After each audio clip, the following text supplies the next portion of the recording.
नमस्कार, विस्तार न्यूज देख रहे हैं आप और आपके साथ मैं हूं प्रतिज्ञा और आगे देखेंगे खबरें फटाफट अंदाज में।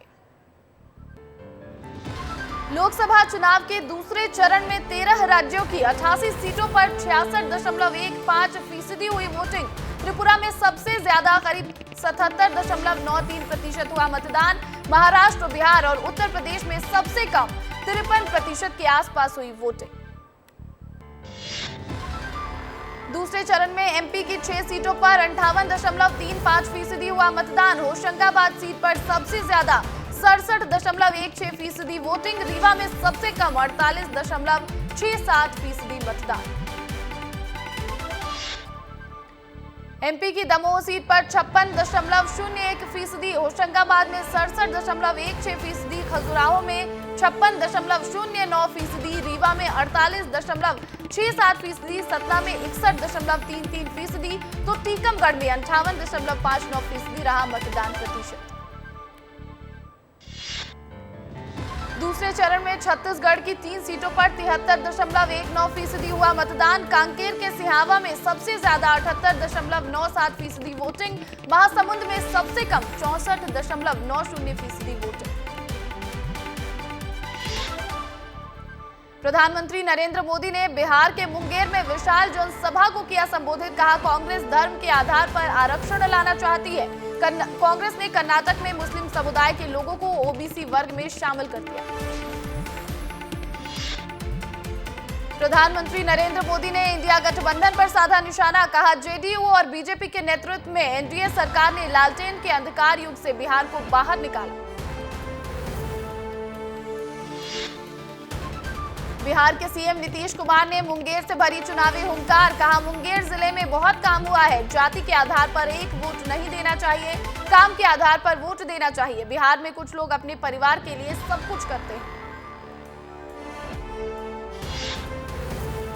पीएम मोदी ने बिहार के अररिया में जनसभा को किया संबोधित। कहा, आज डॉक्टर मनमोहन सिंह का एक और पुराना वीडियो सामने आया जिसमें वो कह रहे हैं कि देश के संसाधनों पर पहला हक मुसलमानों का है। ये वीडियो सामने आने के बाद कांग्रेस और उनके पूरे इकोसिस्टम को साफ सूंघ गया है।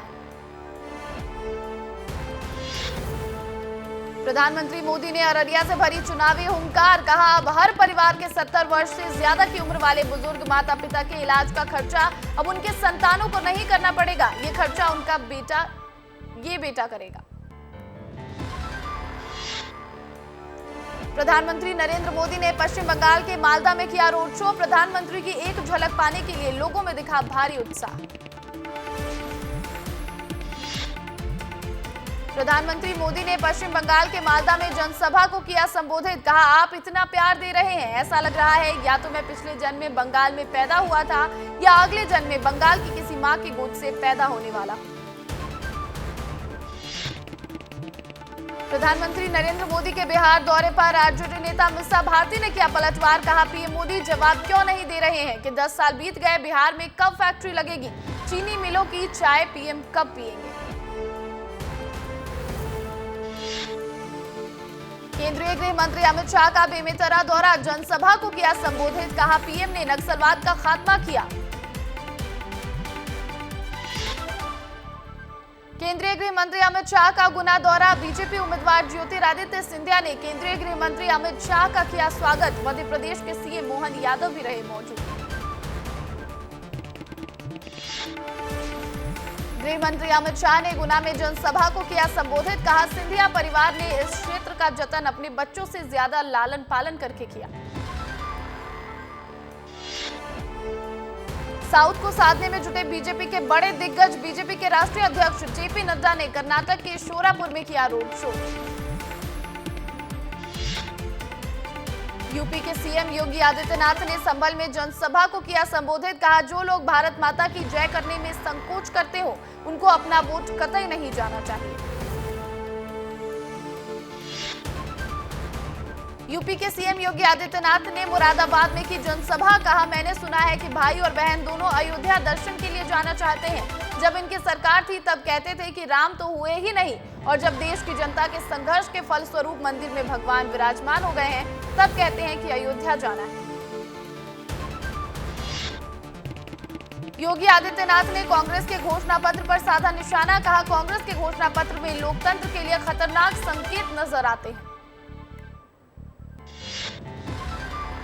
अपने गृह क्षेत्र नरसिंहपुर में वोट डालने पहुंचे अभिनेता आशुतोष राणा, लोगों से की वोट डालने की अपील, कहा आप देश में किसी भी स्थान पर क्यों न हो, अपने मत का इस्तेमाल जरूर कीजिए। भारतीय क्रिकेटर मोहम्मद शमी ने अमरोहा में किया मतदान, लोगों से भी वोट डालने की अपील, कहा मतदान करना आपका हक, आपको आपकी पसंद की सरकार चुनने का हक है, अपने पसंदीदा उम्मीदवार को वोट करें। मध्य प्रदेश की पूर्व सीएम उमा भारती ने टीकमगढ़ में किया मतदान, मीडिया कर्मियों से भी की बातचीत, कहा पूरे देश में जितना काम इन 10 सालों में हुआ इतना पहले कभी नहीं हुआ। राजस्थान सरकार में मंत्री राज्यवर्धन राठौड़ ने कहा कांग्रेस सरकार तुष्टीकरण की राजनीति कर रही है, हम पूरी तरह से आश्वस्त हैं कि राजस्थान में हमें 25 में से 25 सीटें मिलेंगी। केंद्रीय मंत्री और गुना लोकसभा क्षेत्र से बीजेपी उम्मीदवार ज्योतिरादित्य सिंधिया के बेटे महाआर्यमन सिंधिया ने लोगों के साथ किया डांस। ईवीएम को लेकर सुप्रीम कोर्ट के फैसले पर केंद्रीय मंत्री अनुराग ठाकुर ने दी प्रतिक्रिया, कहा विपक्ष से मेरा अनुरोध है कि चुनाव लड़ना है तो मुद्दों पर लड़ें, विचारधारा पर लड़ें, अपनी हार का ठीकरा ईवीएम पर ना फोड़ें। मैनपुरी से समाजवादी पार्टी के उम्मीदवार डिंपल यादव इंडिया गठबंधन की जीत को लेकर दिखी आश्वस्त, कहा समाजवादी पार्टी और इंडिया गठबंधन बहुत अच्छा प्रदर्शन कर रहे हैं। मध्य प्रदेश बीजेपी अध्यक्ष और खजुराहो से उम्मीदवार वीडी शर्मा ने ईवीएम को लेकर सुप्रीम कोर्ट के फैसले पर कहा चुनाव आयोग संवैधानिक संस्था है, लेकिन कांग्रेस और कांग्रेस के नेता दिग्विजय सिंह जैसे लोग अपनी हार का ठीकरा फोड़ने के लिए ईवीएम के नाम का दुरुपयोग करते हैं। पश्चिम बंगाल की सीएम ममता बनर्जी पश्चिम मेदिनीपुर के घाटला में अपनी सार्वजनिक रैली के दौरान स्थानीय कलाकारों के साथ नृत्य करती हुई आई नजर। कांग्रेस नेता राहुल गांधी ने बीजेपी पर साधा निशाना, कहा पीएम नरेंद्र मोदी ने पिछले 10 साल सिर्फ गरीबों से पैसा छीना है, हिंदुस्तान के 1% लोग 40% धन को नियंत्रित करे बैठे हैं और पिछड़ों, दलितों, आदिवासियों के लिए कोई जगह नहीं है। दिल्ली सरकार में मंत्री आतिशी ने बीजेपी पर किया हमला, कहा दिल्ली के लोग, पंजाब के लोग और देश भर के लोग अरविंद केजरीवाल की गिरफ्तारी का विरोध कर रहे हैं और 27 अप्रैल से अरविंद केजरीवाल की पत्नी सुनीता केजरीवाल प्रचार के लिए मैदान में उतरे। कन्नड़ अभिनेता किच्चा सुदीप ने बेंगलुरु में किया मतदान, मीडिया से बातचीत करते हुए कहा बहुत सारे मुद्दे हैं, छोटे छोटे मुद्दे भी हैं, मतदान एक आशा है, आश्वासन नहीं। आरएलडी सुप्रीमो जयंत चौधरी ने मथुरा में मीडिया कर्मियों से की बात, कहा मतदाताओं ने प्रधानमंत्री के कार्यकाल को देखा है, 10 साल के कार्यों को देखा है और वे उससे प्रभावित हुए। महिला सशक्तिकरण के लिए सरकार जो भी फैसला लेगी उसमें हम उनके साथ हैं। छत्तीसगढ़ के पूर्व मुख्यमंत्री और कांग्रेस नेता भूपेश बघेल ने कहा हम सुप्रीम कोर्ट के आदेश का पालन करेंगे, लेकिन वीवीपैट की गिनती होनी चाहिए। महाराष्ट्र के अमरावती लोकसभा सीट से बीजेपी उम्मीदवार नवनीत राणा ने किया मतदान, वोट डालने के बाद लोगों से की मतदान करने की अपील। ईवीएम को लेकर सुप्रीम कोर्ट का बड़ा फैसला, बैलेट पेपर से चुनाव कराने की मांग खारिज, ईवीएम वीवीपैट पर्ची का मिलान भी नहीं होगा। सुप्रीम कोर्ट ने कहा सिस्टम में दखल से बेवजह पैदा होगा शक। ईवीएम वाले फैसले पर पीएम मोदी ने कांग्रेस पर कसा तंज, बोले बैलेट पर विपक्ष के टूट गए सपने, पुराना दौर अब वापस लौट कर नहीं आएगा। सुप्रीम कोर्ट के फैसले ने विपक्ष को मारा करारा तमाचा। लोकसभा चुनाव में जीत को लेकर दावों का दौर जारी, कर्नाटक के उप मुख्यमंत्री डीके शिव कुमार ने किया बड़ा दावा, बोले मैं आपको बता रहा हूं कांग्रेस 20 सीटों पर जीत हासिल करेगी। कांग्रेस महासचिव संचार प्रभारी जयराम रमेश ने लोकसभा चुनाव पर कहा 2024 के चुनाव में बीजेपी को जनादेश मिलने की कोई गुंजाइश नहीं। बीजेपी नेता शहजाद पूनावाला ने नोएडा के मतदान केंद्र में किया मतदान और ज्यादा से ज्यादा लोगों से वोट डालने की अपील। केंद्रीय वित्त मंत्री निर्मला सीतारमण ने बेंगलुरु के बीईएस केंद्र में किया मतदान, वोट डालने के बाद बोली सीतारमण वोटिंग में बढ़ चढ़ कर ले हिस्सा। प्रियंका गांधी भी लड़ सकती हैं चुनाव। रायबरेली में लगे प्रियंका गांधी के पोस्टर, लिखा रायबरेली की पुकार, अब की बार प्रियंका गांधी। हेमा मालिनी ने देशवासियों से वोट डालने की अपील, कहा तीसरी बार मोदी जी को देश का प्रधानमंत्री बनाने में आप सबका चाहिए सहयोग। सैंड आर्टिस्ट सुदर्शन पटनायक ने लोकसभा चुनाव के दूसरे चरण को लेकर समुद्र तट पर मेरा वोट मेरा कर्तव्य की मूर्ति बनाकर आम जन से मतदान करने की अपील। 75 वर्षीय महिला ने कायम की मिसाल, अपने हार्ट सर्जरी करवाने के बाद महिला मतदान के लिए नोएडा के मतदान केंद्र पर एम्बुलेंस में पहुंची। मध्य प्रदेश के सीएम डॉक्टर मोहन यादव ने गुना में जनसभा को किया संबोधित, कहा बीजेपी की सरकार आने के बाद देश में लगातार हो रहा विकास। हमने 2 महीनों में गुना में विश्वविद्यालय का निर्माण करके यहाँ के बच्चों को शिक्षा की नई सौगात दी। भोपाल के बीजेपी दफ्तर में इलेक्शन कंट्रोल में मौजूद CM doctor Mohan Yadav voting के दौरान ईवीएम और अन्य शिकायतों को लेकर की निगरानी। सीएम यादव के साथ कई बीजेपी के बड़े नेता भी रहे मौजूद। लोकसभा चुनाव के लिए बीजेपी ने बनाया है इलेक्शन कंट्रोल रूम। छत्तीसगढ़ के सीएम विष्णुदेव साय का रायगढ़ दौरा, लैलूंगा विधानसभा के तमनार में जनसभा को किया संबोधित, कहा मोदी जी को तीसरी बार पीएम बनाने के लिए और देश को विश्व गुरु बनाने के लिए ये चुनाव जीतना जरूर। पीएससी घोटाले की जांच करेगी सीबीआई। छत्तीसगढ़ पीएससी परीक्षा 2021 में हुई अनियमितता की जांच सीबीआई को सौंपी गई। सीएम विष्णुदेव साय ने सोशल मीडिया एक्स पर पोस्ट कर दी जानकारी। बीजेपी प्रदेश अध्यक्ष वीडी शर्मा के प्रियंका गांधी और सोनिया गांधी पर मंगलसूत्र को लेकर दिए गए बयान पर कांग्रेस प्रदेश अध्यक्ष जीतू पटवारी ने किया पलटवार, कहा कोविड में 1 करोड़ से ज्यादा मेरी बहनें विधवा हुई, उस मंगलसूत्र का तो महत्व जानते थे, ये लोग इस तरह की ही बातें कर सकते हैं।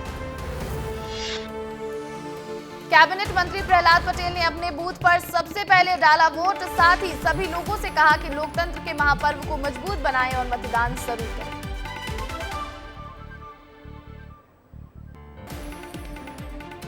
टीकमगढ़ में बड़ा गांव नगर के लोगों ने किया चुनाव का बहिष्कार, बिजली का ट्रांसफार्मर नहीं बदलने की वजह से हैं नाराज।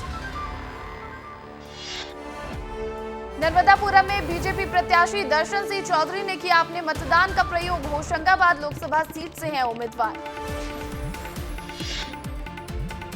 टीकमगढ़ से बीजेपी प्रत्याशी डॉक्टर वीरेंद्र खटीक ने किया मतदान, कहा इस बार का मतदान देश के भविष्य के लिए, विकास को जारी रखें और मतदान करें।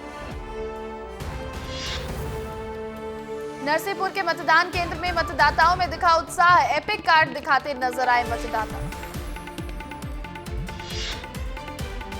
नरसिंहपुर के गाजरवाड़ा में दिखी लोकतंत्र की मजबूत बनाने की खूबसूरत तस्वीर, मतदान करने पहुंचा दूल्हा और मतदाताओं को किया जागरूक। 26 अप्रैल को हुई है शादी। लोकतंत्र को मजबूत बनाने नरसिंहपुर में दुल्हन ने विदा होने से पहले किया मतदान, शादी के बाद दूल्हा दुल्हन ने निभाया अपना फर्ज। छतरपुर के पिंक मतदान केंद्रों पर महिला मतदाताओं की दिखी लंबी लाइन, मुस्लिम महिलाएं भी मतदान करने बूथ पर पहुंची और ज्यादा से ज्यादा वोट करने का दिया संदेश। धार में पीएम मोदी का दौरा रद्द, 27 अप्रैल को धार नहीं आएंगे पीएम, 6 मई को हो सकती है पीएम मोदी की सभा। नरसिंहपुर में पूर्व सांसद और कैबिनेट मंत्री राव उदय प्रताप सिंह ने वोट किया। उदय प्रताप सिंह अपनी माताजी और परिवार के साथ वोट डालने पहुंचे। उन्होंने गृह ग्राम लोलरी में मतदान किया।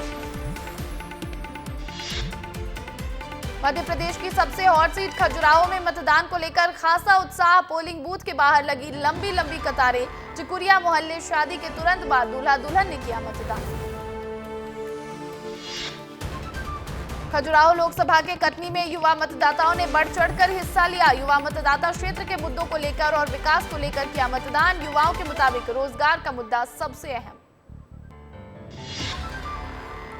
इटारसी विधानसभा में मतदान करने पहुंची दुल्हन, माता पिता खुद दुल्हन को लेकर पहुंचे मतदान केंद्र। होशंगाबाद लोकसभा सीट के अंतर्गत आती है इटारसी विधानसभा।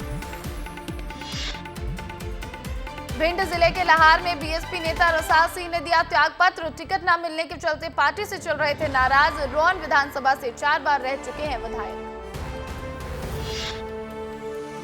ग्वालियर चंबल दौरे पर रहेंगे राहुल और प्रियंका गांधी। 30 अप्रैल को राहुल गांधी कांग्रेस प्रत्याशी फूल सिंह बरैया के समर्थन में करेंगे जनसभा। वहीं 2 मई को प्रियंका गांधी मुरैना में सत्यपाल सिंह सिकरवार के समर्थन में करेंगी रोड शो।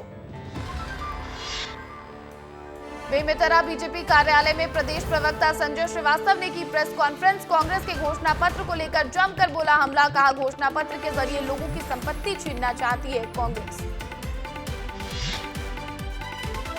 मुंगेली जिले के प्रभारी मंत्री लखनलाल देवांगन ने ली बैठक। महिला एवं बाल विकास के अधिकारियों को लगाई फटकार। कलेक्टर के मार्गदर्शन में हो रही गड़बड़ियों को दुरुस्त करने के दिए निर्देश। राजनांदगांव के जिला प्रशासन की अव्यवस्था आई सामने। 80 साल से ऊपर वाले मतदाताओं को डाकमत पत्र की सुविधा नहीं, तो वहीं शिफ्टिंग वाले बूथों से आने वाले मतदाताओं को वाहन की सुविधा नहीं। राज्य मंत्री दिलीप अहिरवार ने किया मतदान। बोले मतदान केंद्रों पर लोगों का उत्साह बता रहा है कि मोदी जी तीसरी बार देश के प्रधानमंत्री बनने जा रहे हैं। जिला कलेक्टर जन्मेजय महोबे ने किया मतदान। साथ ही आम लोगों से की मतदान करने की अपील। राजनांदगांव के कलेक्टर और एसपी ने भी किया मतदान। आम जनता में मतदान को लेकर दिखा काफी उत्साह।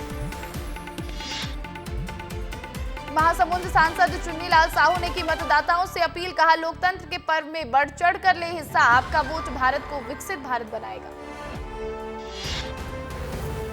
अमामोरा ओड जैसे नक्सली इलाकों में बिना किसी डर के वोटर्स पहुंचे मतदान केंद्र। नक्सलियों के मतदान को लेकर किए गए बहिष्कार के बावजूद इलाके में बढ़ चढ़कर ग्रामीण कर रहे मतदान।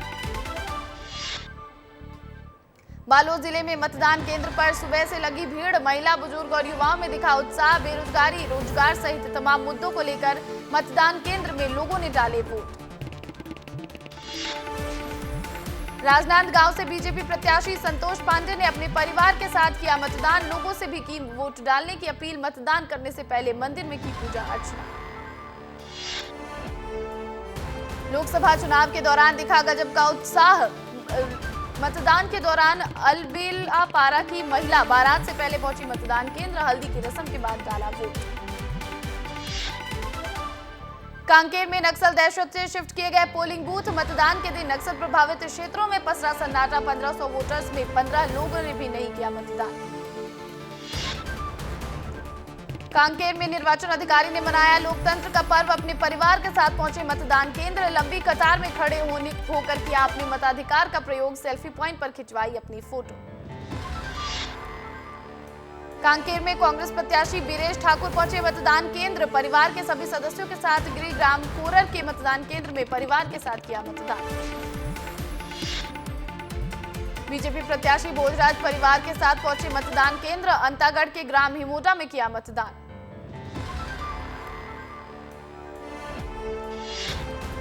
छत्तीसगढ़ के डिप्टी सीएम विजय शर्मा ने मतदान क्रमांक 238 में किया मतदान। लोकतंत्र के महापर्व को मजबूत बनाने और ज्यादा से ज्यादा मताधिकार का प्रयोग करने की आम जनता से की अपील। टीकमगढ़ लोकसभा सीट से कांग्रेस प्रत्याशी पंकज अहिरवार ने किया अपने मताधिकार का प्रयोग। राजनांदगांव में मतदाताओं से मतदान केंद्र के बाहर रखवाए गए इलेक्ट्रॉनिक गैजेट्स। 3 दिन के छत्तीसगढ़ दौरे पर आएंगी कांग्रेस महिला मोर्चा की राष्ट्रीय अध्यक्ष अलका लांबा। सतना के कलेक्टर और पुलिस अधीक्षक ने पोलिंग बूथ क्रमांक 112 सिविल लाइन में किया मतदान। राजनांदगांव से बीजेपी प्रत्याशी संतोष पांडे ने मतदाताओं से की वोट करने की अपील। लोकतंत्र के महापर्व में कांकेर से बीजेपी सांसद ने गोविंदपुर मतदान केंद्र पहुंचकर डाला वोट। बालोद में जिला निर्वाचन अधिकारी इंद्रजीत सिंह चंद्रवाल ने मतदान केंद्र 38 पर किया मतदान। महासमुंद लोकसभा सीट से बीजेपी प्रत्याशी रूपकुमारी चौधरी ने किया मतदान। राजनांदगांव से कांग्रेस प्रत्याशी और पूर्व सीएम भूपेश बघेल ने वोटिंग के दौरान लगाया गंभीर आरोप। कहा बूथ के अंदर नहीं जाने दिया जा रहा है। कटनी में 95 वर्ष की शीला देवी खरे ने पैदल जाकर केंद्र पर पहुंचकर किया मतदान। मुंबई इंडियंस से भिड़ने को तैयार है दिल्ली कैपिटल्स। इंजरी से जूझ रही है दिल्ली के सामने मुंबई की चुनौती होगी कठिन। अभिषेक शर्मा को लेकर पूर्व इंडियन बल्लेबाज युवराज सिंह ने दिया बड़ा बयान। कहा अभी इंटरनेशनल क्रिकेट खेलने के लिए पूरी तरह से तैयार नहीं है अभिषेक शर्मा। सनराइजर्स हैदराबाद के spin bowling coach Daniel Vettori ने किया टीम का बचाव, कहा 14 के 14 मैच में अच्छा परफॉर्म कर पाना मुश्किल। रजत पाटीदार के शानदार अर्धशतक, कैमरन ग्रीन की शानदार पारी और कर्ण शर्मा की फिरकी के सामने नहीं टिक पाई रेड हॉट फॉर्म में चल रही एसआरएच। आरसीबी के कोच माइक हेसन का बड़ा बयान, कहा इंग्लैंड के खिलाफ खेली गई 5 टेस्ट मैचों की सीरीज में फेल होने के बावजूद भी रजत पाटीदारी को इंडियन टीम में मिलना चाहिए एक और मौका। हर्षल गिब्स ने ट्रेविस हेड को लेकर दिया बड़ा बयान, कहा 300 रन बनाने से ज्यादा मुश्किल एक स्लो पिच पर 207 रन का टारगेट चेस करना है। इंपैक्ट प्लेयर नियम के सपोर्ट में उतरे पूर्व खिलाड़ी एबी डिविलियर्स, कहा मुझे नहीं लगता इस नियम में कुछ भी गलत। ऑस्ट्रेलियन बल्लेबाज पीटर हैंड्सकोम्ब ने टेस्ट साइड में अपनी वापसी को लेकर जताई उम्मीद, कहा मैं वनडे और टी20 क्रिकेट पर ज्यादा ध्यान नहीं दे रहा हूं। पाकिस्तान महिला टीम की पूर्व कप्तान बिस्मा महरूफ ने इंटरनेशनल क्रिकेट से लिया संन्यास, 17 साल के क्रिकेट करियर को कहा अलविदा। दिल्ली कैपिटल्स ने पूर्व अफगानी कप्तान गुलबदीन नईब को टीम में किया शामिल, इंजरी से जूझ रहे मिचेल मार्श के रिप्लेसमेंट के रूप में किया गया शामिल। और फिलहाल इस बुलेटिन में इतना ही, मुझे दीजिए इजाजत और बने रहिए विस्तार न्यूज के साथ।